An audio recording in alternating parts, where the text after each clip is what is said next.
burnout because it feels like almost everyone is talking about it these days. I know I certainly am.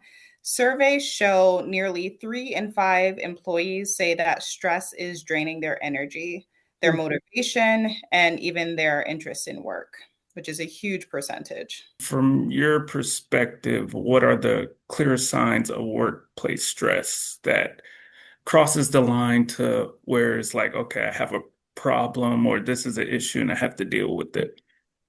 Yeah. So when I think about burnout, when I think about stress, right, I look at stress, right? Stress in itself isn't always harmful.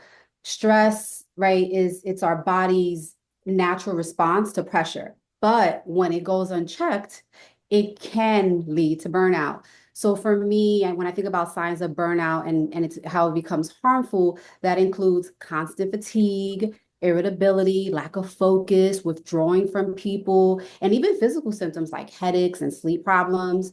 So when I think about burnout, when I think about stress, that's the way I think about it. That's the way I look at it. It's a yes, you have a mental response, but there's also the physical response that you have with that as well.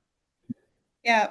Yeah, it makes sense, Maria. And once someone spots those signs or those symptoms start to pop up, do you have any recommendations on, mechanisms that they can use right away to combat that?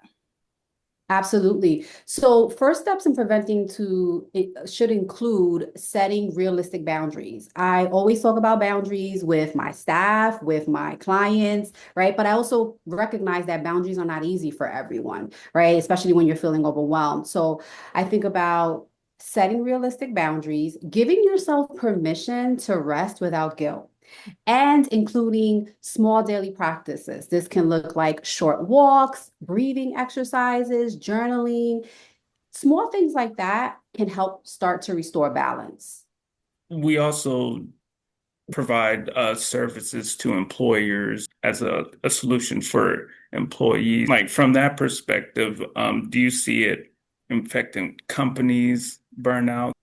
Well, absolutely. Yeah, I see it when I think so. We're talking about employees, right? Like working Hmm. at companies, things like that, staff. Yeah, absolutely. When I think about thinking about it from like employee perspective, we actually at Living Purpose, we work with EAP companies and we see the clients coming in all the time because of, whether it's a toxic work environment or people don't know how to balance work life and they are over committing over they're exhausting themselves that by the time they get home they don't have time to like restore, rebalance, recharge, reset themselves, right?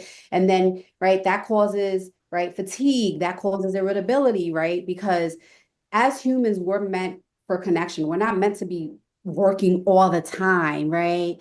So I see it all the time. I see it all the time with employees.